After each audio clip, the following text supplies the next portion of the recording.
Social की परीक्षा थी उस दिन चिंता से हृदय धड़कता था। सोशल की परीक्षा थी उस दिन चिंता से हृदय धड़कता था। जब से थी आँख खुली मेरी मेरा बायां नेत्र फड़कता था। लेकिन आप लोगों का कोई भी नेत्र ना फड़के, आप लोग चिंता मत कीजिएगा। आप लोगों की चिंता का समाधान करने के लिए हम आप लोगों के लिए सामाजिक विज्ञान 2024 बोर्ड परीक्षा के लिए बेहतरीन मॉडल पेपर के लेकर के आ गए हैं। नमस्कार मेरे शेर शेरनियों, हिंदी की महागाथा में आपका स्वागत है। आप लोगों के लिए सबसे बेहतरीन प्रश्नों की श्रृंखला को लेकर के आ गए हैं। अब आप लोगों को चिंता करने की आवश्यकता नहीं है, बस लगातार एक तरफ से इसको रट डालिए। जी हाँ, फटाफट अंदाज में आ जाते हैं आपके पहले बेहतरीन प्रश्न को लेकर के। पहला प्रश्न क्या कहता है, देखिएगा। कह रहा है, समान पारिश्रमिक अधिनियम किस वर्ष पारित किया गया? जी हाँ, समान पारिश्रमिक अधिनियम किस वर्ष पारित किया गया? इसका सही जवाब क्या होगा? 1973, 1974, 1975 या 1976? जी हाँ, सही जवाब ऑप्शन डी। क्या? 1976। जी हाँ, इसका सही जवाब है 1976। समान पारिश्रमिक अधिनियम किस वर्ष पारित किया गया? तो 1976 में। दूसरा क्वेश्चन क्या कहता है? दूसरा क्वेश्चन कहता है कि महात्मा गांधी के अनुसार किसे राजनीति से अलग नहीं किया जा सकता? महात्मा गांधी के अनुसार किसी राजनीति से अलग नहीं किया जा सकता है? संविधान को, या राज्य को, या विधि को, या धर्म को? जी हाँ, बहुत बेहतरीन प्रश्न, बहुत आसान प्रश्न और बहुत महत्वपूर्ण प्रश्न है। ऑप्शन डी सही जवाब है। ऑप्शन डी, धर्म को, कि राजनीति को धर्म से अलग नहीं किया जा सकता है। आज आप महसूस कर ही रहे होंगे कि राजनीति और धर्म एक सिक्के के दो पहलू बन गए हैं। अगला प्रश्न क्या कहता है? अगला प्रश्न कहता है कि बिस्मार्क ने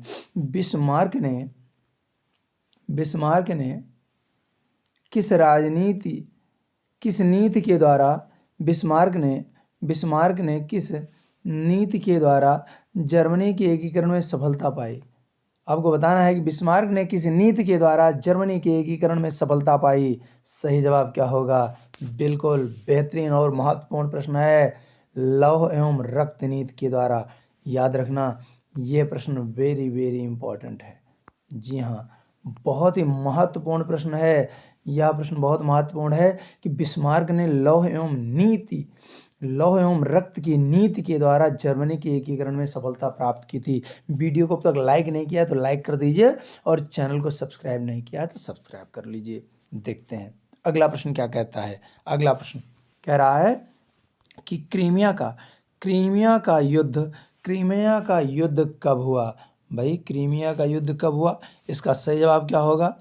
1852 या 1853 या 1854 या 1858? आप लोग अगर उत्तर लगाना चाहते हैं, देना चाहते हैं, तो हमारे बताने से पहले ही अपना उत्तर छोड़ सकते हैं और मिलाएं कि आपने कितने प्रश्नों का सही जवाब दिया है। चौथे प्रश्न का सही जवाब क्या होगा? जी हाँ, ऑप्शन सी, 1854 ईस्वी क्रीमिया का युद्ध हुआ था। 1854 ईस्वी। अगला प्रश्न, पांचवा प्रश्न क्या कहता है? पांचवा प्रश्न कहता है कि भारतीय संविधान में हिंदी के अतिरिक्त कितनी अन्य भाषाओं को अनुसूचित भाषा का दर्जा दिया गया है? क्या होगा सही जवाब? सही जवाब होगा ऑप्शन ए। क्या? Option A, 21। लेकिन याद रखना, अगर ये प्रश्न आपसे पूछ लिया जाए कि भारतीय संविधान में कितनी भाषाओं को अनुसूचित भाषा का दर्जा दिया गया है, तो आपका ऑप्शन हो जाता ऑप्शन बी, 22 भाषाओं को। जी हाँ, हमारे भारतीय संविधान में 22 भाषाओं को जो है अनुसूचित भाषा का दर्जा दिया गया है। लेकिन आपसे पूछ रहा है कि हिंदी के अतिरिक्त, कह रहा है ना, हिंदी के अतिरिक्त पूछ रहा है। तो भाई, हिंदी के अतिरिक्त 21 धन 1 बराबर 22 होगा ना। तो आपसे इसने पूछा है कि हिंदी के अतिरिक्त कितनी है, तो हिंदी के अतिरिक्त 21 होंगी, हिंदी को लेकर के 22 होती। याद रखेंगे यार आप लोग। अगला प्रश्न क्या कह रहा है? अगला प्रश्न कहता है, बड़ा ही महत्वपूर्ण प्रश्न है। कह रहा है कि रॉलेट एक्ट किस वर्ष पारित हुआ था? बड़ा महत्वपूर्ण प्रश्न है। रॉलेट एक्ट किस वर्ष छठवां प्रश्न है, किस वर्ष पारित हुआ था रोलेट एक्ट? सही जवाब क्या होगा? ऑप्शन बी 1919 में। जी हाँ, रोलेट एक्ट हुआ था 1919 में। क्या था? बिना अपील बिना दलील इसको हिंदुस्तानी लोगों ने कहा था काला कानून। क्या कहा था? काला कानून। किसने कहा था? हिंदुस्तानी लोगों ने। किसको कहा था? तो रोलेट एक्ट ने कहा था। और इसी के कारण हुआ था जलियांवाला बाग। क्या हुआ था?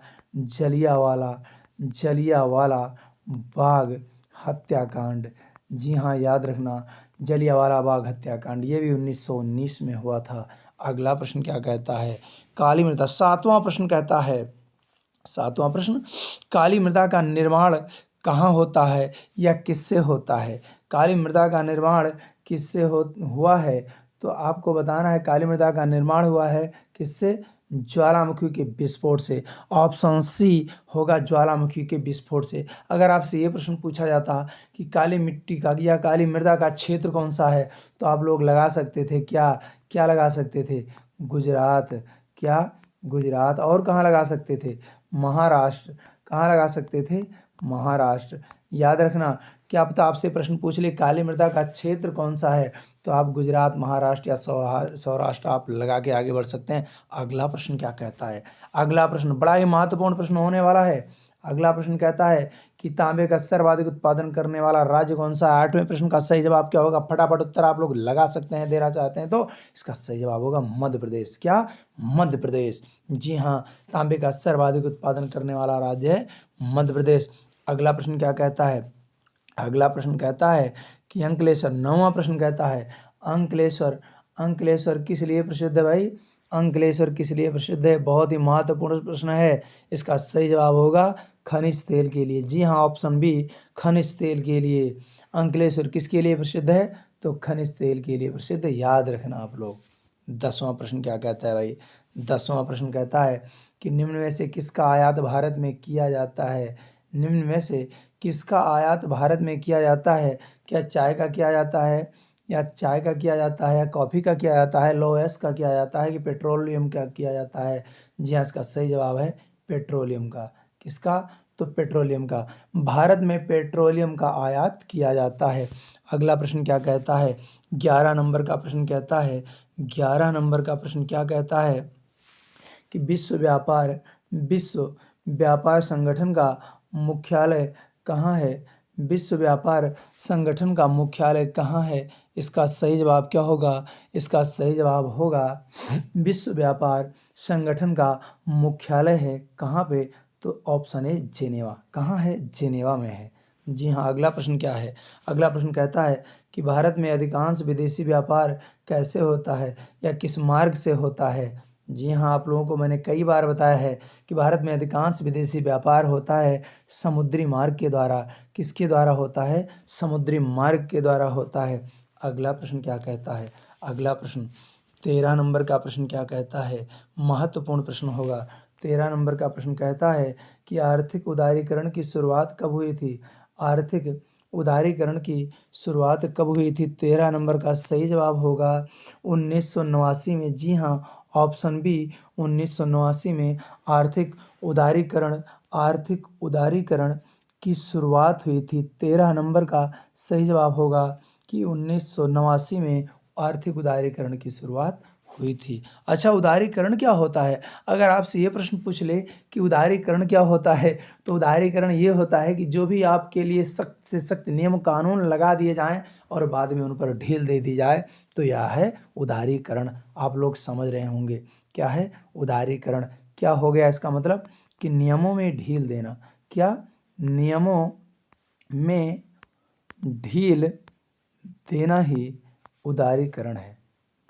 नियमों में ढील देना ही उदारीकरण है। आ जाते हैं 14 नंबर के प्रश्न पर। 14 नंबर का प्रश्न क्या कहता है? 14 नंबर का प्रश्न कहता है 14 नंबर का प्रश्न कहता है कि उत्तरी आयरलैंड तथा नीदरलैंड दोनों ही ईसाई बहुल देश हैं। यह दो वर्गों में बंटा है। एक कैथोलिक तथा दूसरा क्या है? क्वेश्चन कह रहा है कि उत्तरी आयरलैंड तथा नीदरलैंड दोनों ही ईसाई बहुल देश हैं। ये दो वर्गों में बंटा है, एक कैथोलिक है तो दूसरा क्या होगा? जी हाँ, एकदम आसान जवाब है प्रोटेस्टेंट, लेकिन ये बहुत ही महत्वपूर्ण है। जी हाँ, बहुत ही महत्वपूर्ण, वेरी इंपॉर्टेंट क्वेश्चन है कि यह प्रोटेस्टेंट धर्म में बंटा हुआ है, एक कैथोलिक है तो दूसरा प्रोटेस्टेंट। याद रखना, आपसे वहाँ ये भी पूछा जा सकता है कि एक प्रोटेस्टेंट है तो दूसरा कौन सा है, तो जहाँ प्रोटेस्टेंट है यहाँ कैथोलिक आ जाएगा, जहाँ कैथोलिक है वहाँ प्रोटेस्टेंट हो जाएगा। अगला क्वेश्चन क्या कहता है, 16 नंबर का 15 नंबर का क्वेश्चन क्या कहता है, बहुत महत्वपूर्ण प्रश्न है। 16 नंबर का प्रश्न जानने से पहले 15 नंबर का क्वेश्चन जानो। एजेंडा 21 का संबंध किससे है? एजेंडा 21 15 नंबर का सही जवाब होगा। एजेंडा 21 का संबंध है सतत पोषणीय विकास से। जी हाँ, ऑप्शन ऑप्शन डी, सतत पोषणीय विकास से। एजेंडा 21 का संबंध किससे है? तो सतत पोषणीय विकास से है। 16 नंबर का प्रश्न नंबर 16 का सही जवाब क्या होगा? 16 प्रश्न कह रहा है 16वां कि एक दलीय शासन व्यवस्था किस देश की व्यवस्था है? एक दलीय शासन व्यवस्था किस देश की व्यवस्था है? संयुक्त राज्य अमेरिका, ग्रेट ब्रिटेन, भारत या किसकी है? जी हाँ, इसका सही जवाब होगा चीन की। क्या?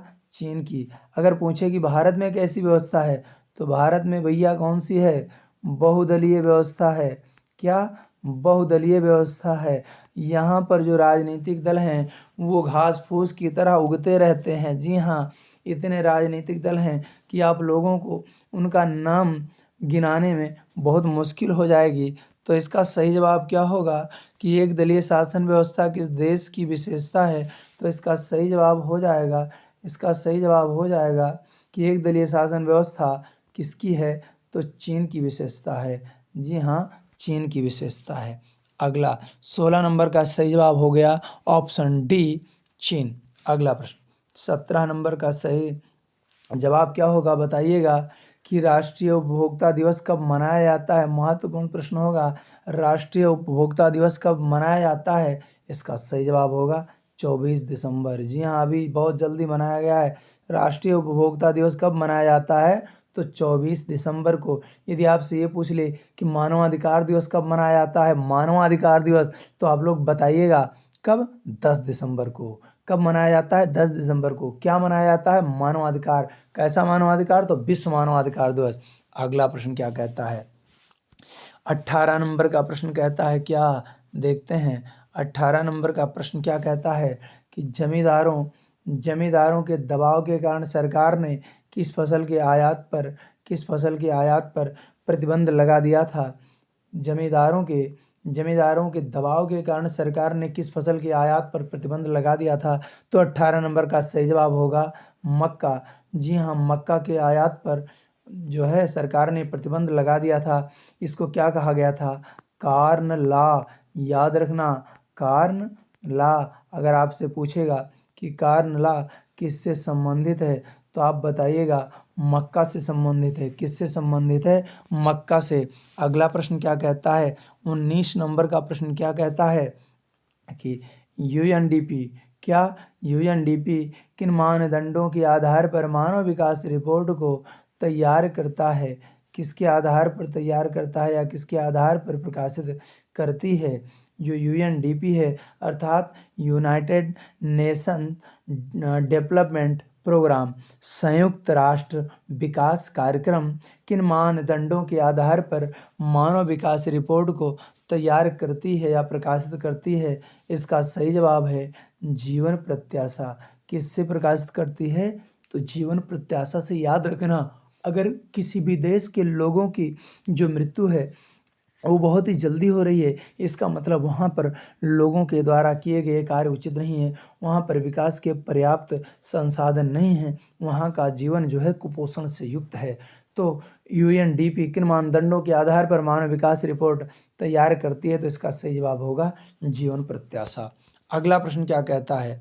अगला प्रश्न कहता है कि असहयोग आंदोलन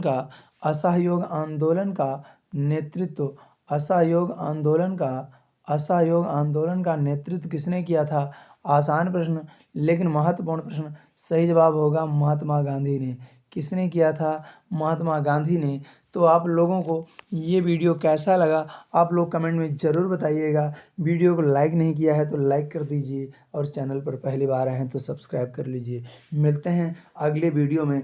ऐसी बेहतरीन क्लास के लिए आप लोग हमसे जुड़े रहें और बगल में घंटा को ज़रूर बजाएं, जिससे कि हमारी हर एक वीडियो की नोटिफिकेशन आपके पास सबसे पहले पहुंचे। मिलते हैं अगली क्लास में, अगली वीडियो में। तब तक के लिए अपना ख्याल रखिएगा। नमस्कार। जय हिंद, जय हिंदी।